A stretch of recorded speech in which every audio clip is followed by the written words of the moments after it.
Hey, what is going on, everybody? Boilon here, back for another video on Raid Shadow Legends, and in today's video we are going to be talking about the new fusion event that is just around the corner. We recently had Lysanthier, Beastbane, and if you caught my video from the other day, we've been talking about how you need to prepare for fusion events. However, we're going to be talking about this new Shadowkin legendary that we're going to be preparing for, that's going to be coming out starting next, or well, actually, yeah, early next week. I want to take a look at his kit, and he's okay. I think that depending on where you're at in your Raid Shadow Legends journey, that is going to determine whether or not this is going to be the event for you. But I do also want to talk about some other strategies that might be important when thinking about this event. Now, before we get started, I do want to remind people, of course, where is my QR code? It should be up there. That if you haven't started playing Raid Shadow Legends yet, now is the best time to do so, because if you do, you'll get a free legendary Eleneral for using the QR code, or in the link in the description down below, legendary Eleneral at the start of your game.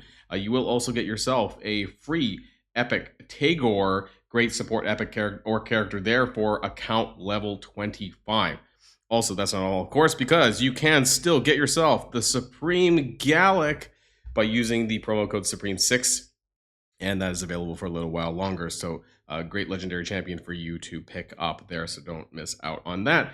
So let's get started, right? Let's dive into the new Ishyama, the Immovable. So there he is. He's of the Shadowkin faction. He is an HP role-based champion of the Spirit Affinity. So there we go. Here he looks pretty cool. But I want to take a look at his kit. So we're going to zoom in a little bit, and we're going to take a look at what he has to offer up over here. So his A1, Burning Comet. Attacks one enemy for 2 times. That's fine. That's something you'll get some use out of for Fire Knight. Each hit transfers a random debuff from him to the target. So if you're under any debuffs, that's fine. If this champion is under any debuffs when he is attacked, he's also counterattacking with this skill. So basically like Fire Knight, right? Because he does put out debuffs as well, and then he will attack back, which hits for twice. So that could be very good for this dungeon. His A2, Calculated Volley, attacks all enemies and has a 75% chance of placing a fear debuff, okay? A 25% decreased crit damage, debuff, and a 30% decreased crit rate. So crit rate and crit damage on all enemies for 2 turns. These debuffs cannot be resisted by enemies who are already under 2 or more debuffs. So you're going to want to pair him with other characters in your team that are going to put out more debuffs. So it's definitely a debuff heavy kind of character. So it's it's guaranteed, which I guess means that you could run this guy without accuracy, I suppose, maybe, if you have other debuffers in your lineup for this. Now his A3, finish them, is on a cooldown of 4 with your books. Attack one enemy, will ignore 25% of the target's defense or 50% if they're under 2 or more debuffs. So that's a lot of defense to ignore. And then place a block damage buff on him for 2 turns if you killed an enemy. So, I mean, I'm thinking of dungeon bosses, like you're not really killing enemies there. So maybe is this guy for arena? Is he an arena nuker? That's kind of what I'm thinking of, that he is kind of a bit of an arena nuker. His passive, the Immovable, which I realize my box, let's just get rid of my box for the moment. The Immovable passive, whenever an enemy resists a debuff placed by this champion, the next debuff placed is guaranteed, or it cannot be resisted.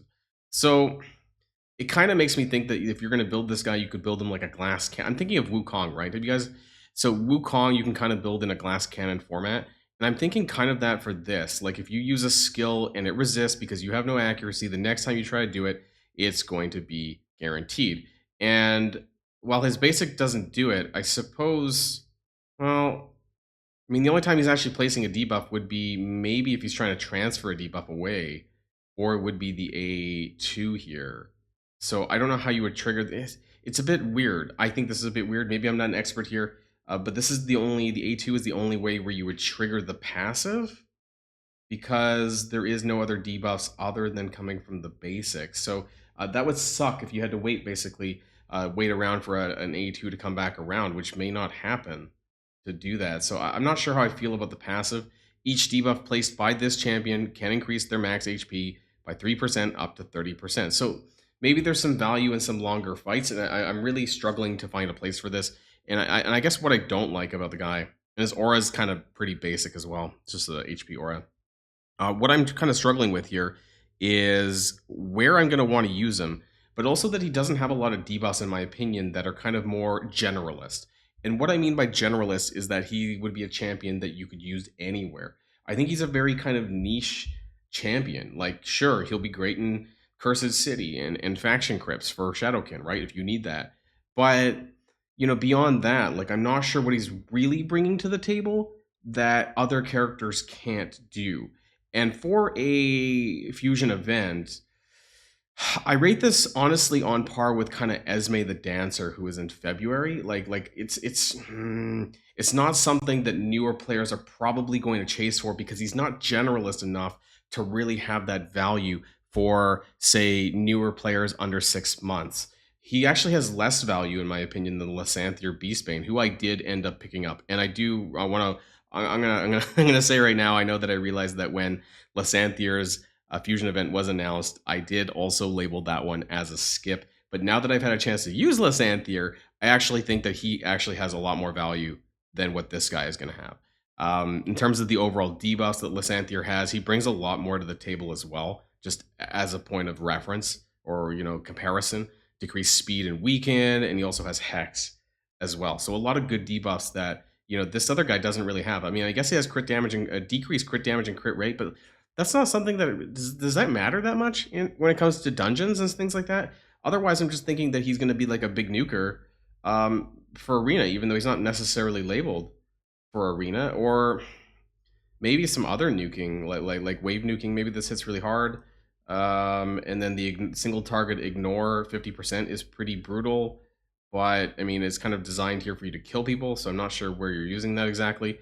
That outside of, you're not going to be doing that on dungeon bosses really, where it's going to be effective. So I'm kind of struggling here a little bit. But I do want to talk about this, right? Because this is, you kind of see the graphic here for him, as it's rotating around the screen. I mean, he looks cool, right? He's going to be coming on Monday, the 5th of May. So that's coming pretty soon, but he's going to be a fragment fusion event. So I'm going to zoom in a little bit so you guys can see a little bit more. Fragment fusion event. Now, this is similar to Esme the Dancer. And how that's going to work is, well, he's going to show up in your game. He's going to show up in the portal, right? But the way that it's going to be a fragment summon. It's not going to be a traditional fusion where you have, well, it's not there anymore, but the traditional fusions where you have epics or rares and you fuse into the legendary character. It's not going to be like that. It's going to be more like one of these where you're going to be earning fragments as you go along, right? You're going to do all the same type of events that you would normally, the summon rush, the champion chase, the trainings, the dungeons, and all that crap. You're going to do in the arena. You're going to do all these things that you would normally do, but it's going to be a fragment fusion event. Now, what's interesting about that, though, is that, well, that might give you an opportunity to get Mother Maud's shards. So when I was doing Esme, and I did collect some of her fragments, I did end up converting it, because I didn't finish it, I ended up converting it into Mother Maud's chest. And if you guys are not aware about what Mother Maud's chests are, if you have a fragment for a legendary character, it is a 1-for-1. And then for every 5 fragments, you can open one of these chests. Okay, this is pretty good. And then you have a chest limit of, I think it's 10 per week, isn't it? And in these chests, you have a whole lot of other goodies. And some of these things are really nice. You get like a mega, what are these called? The mega XP barrels, a feast, but you can also get 1 to 3 fragments of Mother Maud, who is actually a pretty decent champion and someone that I actually wouldn't mind having. So this is like a consolation prize, but in some ways, this might be better than getting this character. But that's just my thoughts, especially if you're in the position where you're kind of like in the first 6 months, where I'm not sure if he's going to have a significant amount of value that you could convert his fragments from his event to Mother Maud's chest and therefore have more chances of getting shards from Mother Maud. He is an HP-based damage dealer with Arena. So this is on the Hell Hades Gaming website, with Arena being his prime battleground.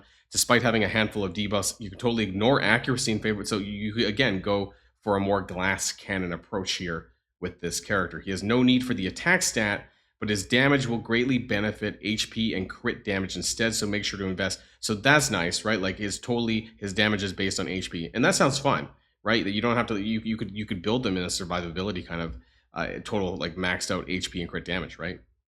And crit chance, I guess, as well. So this is quite interesting. But with his passive accuracy becomes even less of a concern, as every time one of Ishyama's debuffs is resisted, the next one becomes unresistible. Additionally, every debuff he lands permanently increases HP up to 30%. So he is going to be a big HP beast. And if I had more resources and I was further in the game, I would definitely go for it.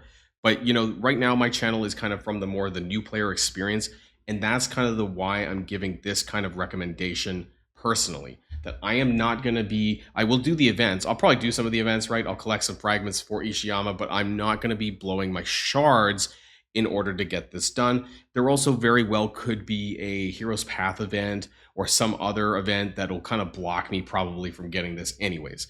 But as far as my shards go, like, I don't have a ton. I have 19 ancient shards. I got 8 void shards, 4 primal shards, and 0 sacred shards. So the chances of me even finishing this fusion event is very slim, right? Because I'm not really buying, I have before, but I very rarely buy sacred shards, and I'm pretty much out, and I don't think I have what it takes to be able to clear the fusion event anyways. But even if I did, I don't think this is one that I would personally be going for. I'll be waiting for someone that's a bit more of a generalist, all-rounder, I can use in a lot of places kind of champion. This guy seems a little bit niche, and I think that's a little bit disappointing for me. But again, I do think it's worth noting that you should try and do these where you can, where it's possible, because the conversion from fragments to Mother Mod is actually worth noting, because Mother Mod is a powerful support character for the Sacred Order. Also has a full AoE revive, which is really nice. Honestly, she could be better than Arbiter, frankly. She's very nice in that regard. Removes 1 random debuff from all allies at the start of this champion's turn, and then a continuous heal buff as well. An AoE with decreasing the duration of all enemy buffs, and then increase the duration of ally buffs. Really, like a combination of Godseeker Aniri, honestly, but like a legendary version of that with AoE revive. Like, pretty crazy character, actually. So I really wouldn't mind having her at all, and that would be a great sort of consolation, I suppose, of not getting some of these other fragment fusion events. So it's not bad at all, and something that I think is probably worth stating here as a suggestion for people who are not going to be going for this fusion event. Try to get as many shards as you can, but don't actually complete it, and just convert it into Mother Mod's fragments. But that's just my thoughts. There are going to be more thoughts in the week ahead, of course, once we get the full details of all the events for this upcoming fusion. But I would also love to know what your guys' thoughts are in the comments down below about this new Shadowkin legendary that is coming to Raid Shadow Legends. And before we end the video, of course, if you haven't started, for whatever reason, played Raid Shadow Legends yet, make sure you use the QR code in the top right hand of the screen, or in the link in the description down below, to get yourself a free Legendary Elena roll and also a free Epic Tagore at account level 25. And of course, make sure that you're using the Supreme Gallic promo code Supreme6 to get yourself a free Legendary Supreme Gallic. So that's going to be it for this video, and I'll see you guys on the next one. And if you like this video, make sure you hit that subscribe button if you haven't already, and you'll be greatly helping out the channel. Have a great day, and I'll see you guys on the next one.